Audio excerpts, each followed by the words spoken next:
بسم الله الرحمن الرحيم، والصلاة والسلام على سيدنا محمد ونبينا وحبيبنا وقائدنا وقدوتنا. اللهم صل وسلم وبارك عليه. ألف صلاة عليك يا نبي. بصوا بقى يا حبايب قلبي، البط المسكوفي تربيته من أسهل ما يمكن. هاتيه وما تخافيش، وهاتي كمان أي بط في الشتاء عادي جدا، ما تقلقيش من السقعة ولا هتأكليه ايه. معايا النهارده هتعرفي ازاي هتأكلي البط من غير ما تجيبي علف. انا طبعا اتفاجئت باسعار العلف وكنت شايله هم، وكنت بقول مش هجيب بط علشان العلف غالي وخلاص، هجيب شويه كتاكيت وخلاص هذبحهم في رمضان. وكنت بصراحه لغيت فكره ان انا اجيب بط تماما، بس بعد ما فكرت في فكره العلف ديت قلت خلاص هجيب بط وانا في بطني بطيخه صيفي زي ما بقولكوا كده والله، لاني لقيته تحفه جدا وبيكبر وبيسمن وكل حاجه بديل، يعني فعلا تعتبريه بديل العلف الجاهز، ورخيص جدا جدا ومش هيكلفك اي حاجه. تربي بط رمضان ده ببلاش. بصوا البط كبر، انا كنت جايباه سن يوم، اللهم صل على النبي، الله اكبر، كبر وزقلط. والله ما اكلته بجنيه علف من بره، وبحلف اقسم بالله بحلف ان انا ما جبت للبط دوت كيلو علف من بره اللي هو اللي جاهز ده. العلف اللي انا بعمله له في البيت، بجيب بقى ايه حبيبه قلبي،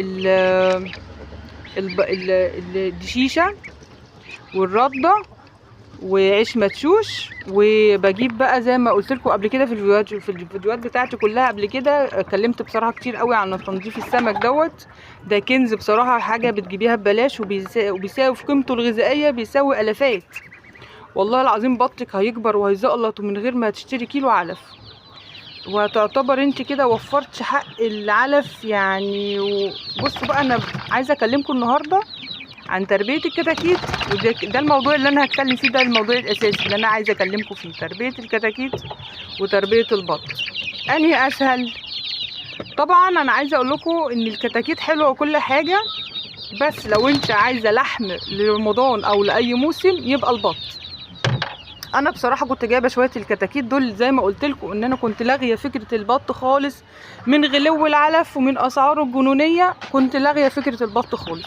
بس لما عملت الموضوع دوت قلت لا هجيب بط، وفعلا جبت بط وفعلا اكلته من اول يوم لحد سن دلوقتي اسبوعين. عايزه اقول لكم الله اكبر، ماشي معايا حلو جدا جدا جدا.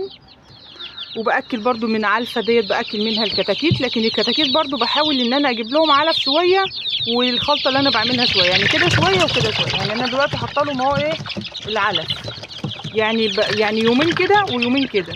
حاسه يعني خايفه عليهم دايما الكتاكيت، انا يعني بتبقى حريصه قوي في تربيتهم، اني عايزه ادفيهم.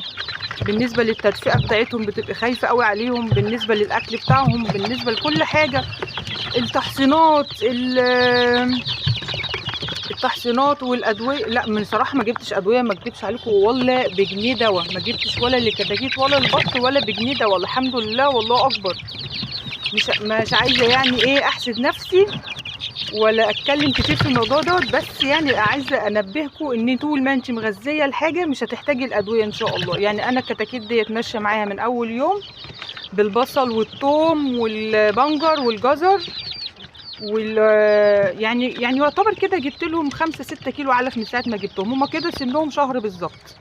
دي الكتاكيت على فكره مش اللي هي التسمين، لا دي كتاكيت اللي هي بجنيه، يعني الكتكوت دوت بجنيه، انا جايباه بجنيه، وجايبه لهم دلوقتي لحد دلوقتي كده قد 5-6 كيلو علف.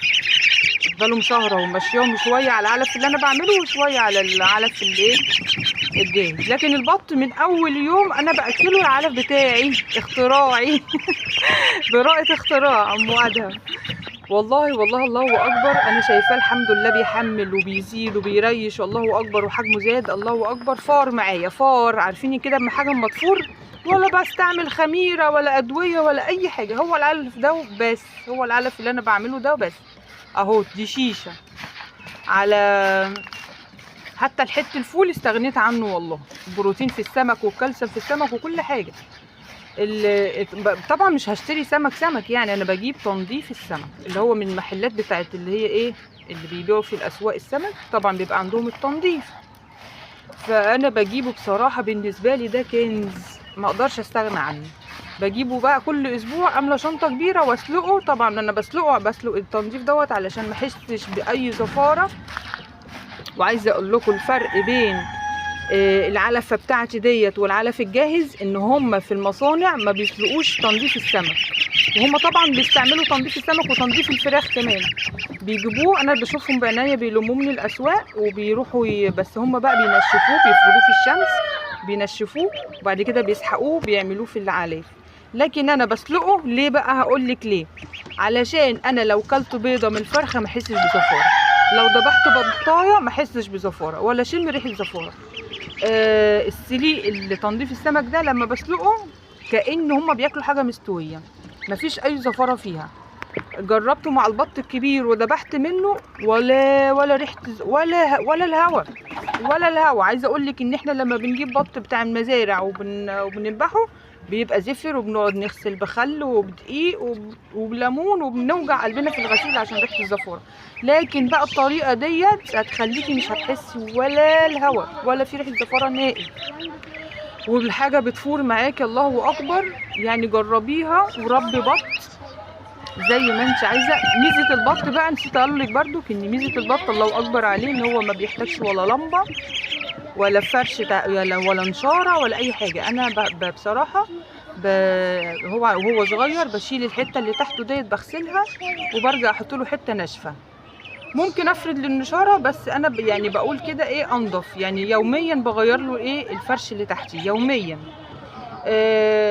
الاكل طبعا انا كده وفرت كتير قوي في تربيه البط. بالنسبه بقى بجيب كل شهر بعمل ايه بقى؟ بجيب شكاره دشيشه وشكاره رده وشكاره عيش ناشف بدقه بسحقه زي الدشيشه كده وبخلط لهم بقى منه، بخلط كله على بعضه. يعني بحط مقدار من ده على مقدار على من ده على مقدار من ده. يعني ايه بقى؟ بعمل كده مثلا خلطه كده كلها على بعضها، وبحط بقى ايه شويه السمك اللي انا هحطهم او تنظيف السمك اللي انا هحطه. طبعا انا ببقى سالقه ايه في صفيحه كده حبه تنظيف كده كتير، وبقوم بقى حاطه ايه المكونات كلها على بعضيها واديهم طازه بطازه كده.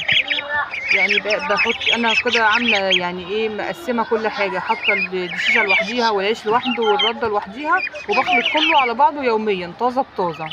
تمام كده انا وفرت بقى حق العلف. وهو ده بقى يا حبايب قلبي الفرق بين البط والكتاكيت. ان انتي البط عايزه اقول لكم ان البط دوت من ساعه ما جبته كل ما احط له الميه بيستحمى، يقعد يستحمى. يعني مش هقول لك بقى سقع وخايف من الميه، لا ده بينزل جوه الميه ويستحمى. اما الكتاكيت بقى طبعا انت بتحتاجي بقى لمبه وتدفئه ومناعتهم، يعني الفراخ الدواجن عامه